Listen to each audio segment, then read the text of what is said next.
자, 여러분 안녕하세요. 금일 1시 두 번째 시간, 지난 시간에 이어 허난설언의 견흥 제4수에 대해서 알아봅니다. 자, 지난번에 허난설언의 본명이 허초이라고 얘기했고 경번이라고 했는데 이 이름에는 사실은 초장왕의 부인이었던 번희라는 현명한 여성의 이름이 등장하는 것을 알 수 있습니다.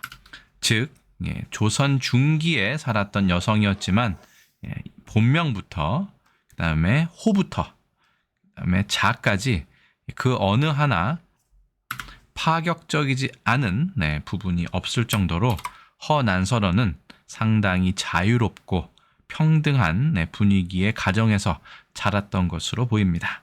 특히 바로 위에 오빠였던 허봉의 영향을 많이 받았고요.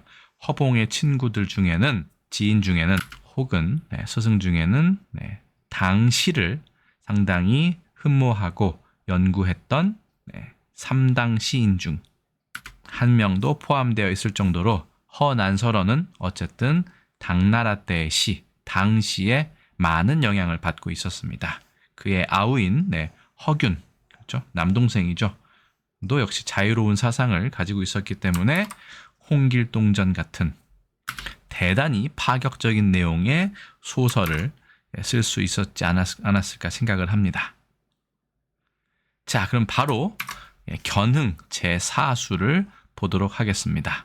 우리나라 조선시대에 지은, 조선 사람이 지은 시이기 때문에 중국어로 읽지 않고 우리말 도금으로 이번에도 읽겠습니다. 정금, 응, 보기, 그 다음에 누작, 반월광, 가시, 구고증, 계제, 홍루, 홍라상, 중국어와 살짝 좀 헷갈렸습니다. 죄송합니다. 금일, 증, 군행, 원군, 위, 자패, 불석, 기, 도상, 막결, 신인대, 이렇게 읽을 수 있겠네요. 견흥이 총 8수로 이루어져 있는데 그 중에 네 번째 수입니다. 그러니까 형식은 다 비슷하고 내용이나 소재도 비슷하다고 볼 수 있습니다. 일부 시는 그렇죠. 특히 이 제4수는 지난번에 소개해드렸던 제3수와 상당히 그 시상이 혹은 형식이 상당히 유사합니다. 이른바 연작시들은 그런 특징을 가지고 있습니다. 이번에도 제가 율시는 특히 수, 함, 경, 미라고 말씀드렸죠. 수련, 함련, 경련, 미련. 주로 율시는 그렇고요. 절구의 경우에는 보통 기승전결로 많이 합니다만 사실 이것도 기승전결로 볼 수 있겠죠. 어쨌든 수, 함, 경미가 있는데 수련과 함련의 마지막 글자에 아분이 있고요. 그 다음에 경련과 미련의 마지막 글자가 역시 아분이 맞는 걸 알 수 있습니다. 운율이 맞죠. 광과 상, 패와 대, 뭔가 운율을 맞추고 있습니다. 근체시의 특징 중에 하나가 아분과 평측인데 아분만 일단 얘기를 하도록 하겠습니다. 이 중에 볼만한 미리 살펴볼 만한 글자는 이 색일 루자 정도 있겠네요. 금속에 새기는 것 같습니다. 그 다음에 구고라고 하면 고는 시어머니 할 때 많이 씁니다. 구는 좀 생소하시겠지만 외삼촌도 되지만 시아버지도 됩니다. 시집 가는 것이고요. 매는 것이고 또 뭐 있을까요? 이 패는 이제 차는 것이죠. 우리가 패용한다고도 얘기하는데 차는 것을 얘기하고 놀이개 같은 것을 이야기하기도 합니다. 이 정도 보면 되겠습니다. 그래서 한번 해석을 먼저 해보면요. 이렇게 제가 해보았습니다. 의역이 좀 많습니다. 그렇죠?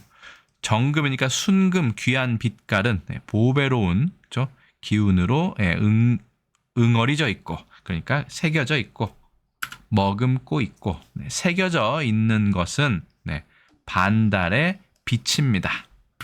본인이 지금 치마에 달고 있는 놀이개를 형용하는 것으로 보입니다. 시집 올 때 가시죠. 시아버지, 시어머니, 시부모님이 주신 것인데 지금까지도 어제까지도 제 붉은 비단 치마에 메어두고 있었습니다. 지난번에는 비단을 곱게 상자에 간직해 두었던 것을 길 떠나는 님에게 당신에게 드린다고 이야기한 것이죠. 이번에는 놀이개입니다. 지난번에는 오늘 아침이었는데 좀 바꿨습니다. 오늘 당신이 행차하는, 그러니까 출장 가시는 길에 드리오니, 길 떠나는 당신께 드리오니 바라건대 당신이 다른 것들, 놀이개들과 함께, 다른 놀이개들이 있었을 거예요. 허리춤이 허전하기 때문에 함께 폐용, 그러니까 메고 다녀주세요. 불석, 이 부분은 똑같죠. 아깝지 않아요. 길 위에다가 버리는 것까지는 제가 아깝지 않지만 하지는 말아주세요. 하면 안 돼요. 새로운 사람, 새로운 여인한테 허리에 메어주면 안 됩니다. 버리는 건 차라리 괜찮은데 마음에 안 들어도 버리면 되는데 그거를 다른 여인의 허리춤에는 메어주지 마세요 라는 이야기가 됩니다. 그래서 지난번에 소개해드렸던 제3수와 한번 비교를 해보겠습니다. 지난번에는 비단이 나왔고 이렇게 뭔가 반짝반짝 빛난다는 것도 묘사를 했습니다. 지난번엔 봉황이 새겨져 있었고 이번엔 반달이 금속에 새겨져 있었나 봅니다. 상감 기법으로 넣었는지도 모르겠습니다. 어쨌든 예쁘게 장식이 된 것을 말하고요. 시집 올 때 시부모님이 주신 것이고 이거는 시집 올 때는 모르겠습니다만 계속 상자 안에 감춰두고 있었던 것입니다.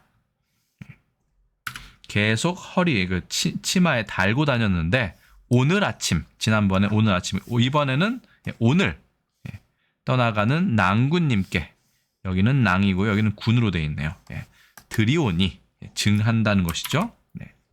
여기는 바라건대가 나왔습니다. 여기는 없었습니다만, 그렇죠. 당신이 다른 놀이개와 함께 허리춤에 차주세요. 그 다음 비슷합니다. 불석. 아깝지 않아요. 바지를 만드는 것은 아깝지 않지만 이거는 길가에 버려둬는 되지만 이것만큼은 하지 말아주세요. 다른 사람의 치마를 만들어주지 마세요. 그 비단으로. 여기는 새로운 여인에게 허리띠에 이것을 메어주지는 말아주세요 라고 얘기를 합니다. 사실 이런 시를 규원시로 볼 수 있을까요? 조금은 다릅니다. 규원시는 조금 소극적으로 본인의 어떤 규방에서의 원망을 그리는 시라고 한다면 이 시는 좀 더 적극적으로 경고를 하고 있죠. 가만히 두지 않겠습니다. 내가 당신을 생각하고 사모한 마음을 알고 있다면 절대 밖으로 나가서 다른 여인과는 교제하면 안 됩니다. 이렇게 여인으로서 강력한 요구 혹은 경고를 보내고 있는 것을 알 수 있습니다. 그래서 금일 1시 두 번째 시간에는요. 허초이, 허난설원의 견흥이라는 연작시의 제4수에 대해서 알아보았습니다. 그러니까 지난번 시간에는 제3수, 비단과 관련해서 이야기하는 것. 이번에는 제4수, 네 번째죠.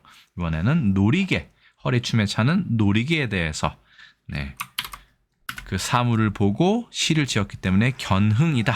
보고 사물을 보고 흥이 일어나서 짓다. 형식을 취한 것으로 보입니다. 오늘 제가 준비한 내용은 여기까지입니다. 결국 금일 1시의 첫 번째, 두 번째 컨텐츠는 중국이나 일본은 거의 소개할 일이 없을 것 같습니다만 중국의 당시가 아닌 우리나라 조선 중기의 여류시인 허난설원의 견흥 제3수와 제4수를 각각 알아보았습니다. 오늘 시는 어떠셨는지 궁금합니다. 조선시대 한 시를 알아보았으니 다음 시간부터는 이와 관련된 당시에 대해서도 한번 비교해서 소개해드리는 시간을 갖도록 하겠습니다. 제가 준비한 거는 일단 여기까지고요. 저는 다음 시간에 다른 컨텐츠에서 다시 인사드리겠습니다. 여러분들 많은 의견 댓글로 달아주시기 바랍니다. 저는 여기서 인사드리겠습니다. 여러분 안녕히 계세요.